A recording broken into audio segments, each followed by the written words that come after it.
enggak sih. Dari tahun lalu ya, waktu dia masih asinya, kebutuhan asinya masih lebih banyak dari sekarang, saya juga ada ikut puasa gitu.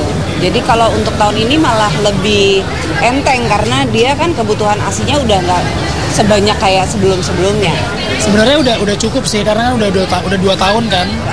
Dari tahun lalu udah tetap ikut puasa gitu. Kalau sekarang ya menjalankannya lebih enteng daripada tahun lalu karena anakku udah 2 tahun kan sekarang, jadi dia kebutuhan asinya nggak terlalu banyak. Dan lucunya dia kalau misalnya lagi halangan pun juga tetap ikutan puasa gitu.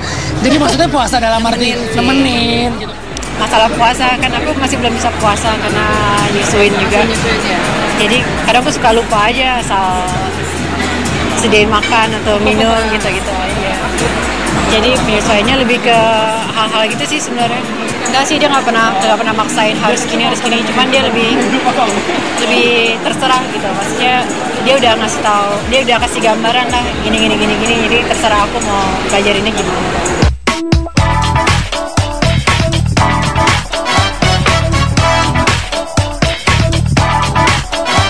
Walau mengalami kendala untuk puasa, baik Marsha maupun Renata bukan tipe istri yang membiarkan suami mereka berpuasa seorang diri. Keduanya memang kerap menemani serta menyediakan santap buka dan sahur untuk para suami mereka. Nggak keluar cuman buat nyariin buat saya buka, buat misalnya saya pengen ini, dia pergi beli ke mana. Kemarin sampai ngejar-ngejar ke Majestic tuh, pasar Majestic buat nyari lemang gitu. Iya, dan emang enak sih. Jadi ya udah. Enggak sih. Nggak pernah request kamu harus buka di rumah, nggak pernah, dari dulu nggak pernah. Buka puasa kan karena Fadli lagi syuting, jadi suka nggak bareng, lebih ke sahur ya. Sukanya diain, tapi kadang-kadang aku suka ketiduran juga sih.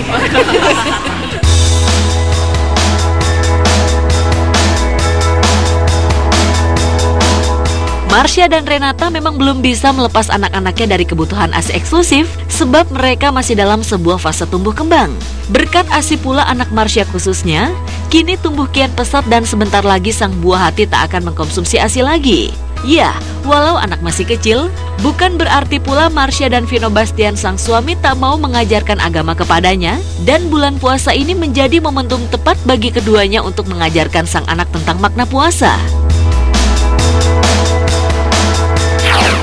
Kalau ribet kan lebih enak ya sekarang, iya. Karena dia udah besar, dia udah bisa main-main sendiri gitu, justru lebih enak sih. Kalau dulu kan sebelumnya kan dia masih bener-bener yang harus kita ikutin terus gitu. Sekarang dia udah mulai main sendiri. Kayaknya dia belum ngerti sih. Cuman kita kenalin pelan-pelan gitu. Kayak misalnya setiap azan dia udah tahu tuh. Biasanya setiap azan dia udah nggak main lagi, dia diem nungguin gitu. Ntar pas udah selesai azan dia baru main lagi. Nah pas sekarang, ini kalau misalnya kan kadang-kadang dia suka dikasih makanan kan, cemilan gitu. Dia suka ngasih ini buat dedinya, buat maminya. Tapi kita bilang gitu, enggak, aku lagi puasa gitu. Apa ya sekarang jadi udah nggak ngasih lagi, udah tahu. Gitu.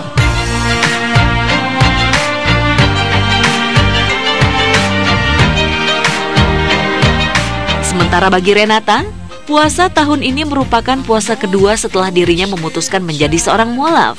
Istri Fahri Albar ini pun mengaku masih harus belajar banyak seputar agama Islam, seperti pengetahuan puasa, tata cara sholat, serta bacaan doa-doa dalam Al-Quran.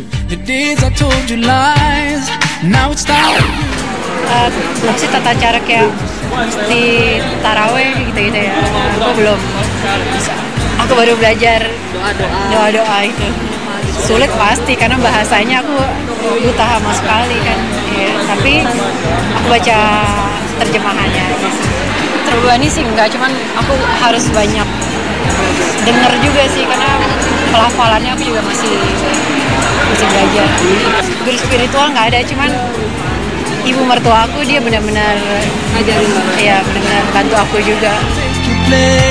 Oh, I'm sorry for ever taking you for granted. Ooh, I will use every chance I get.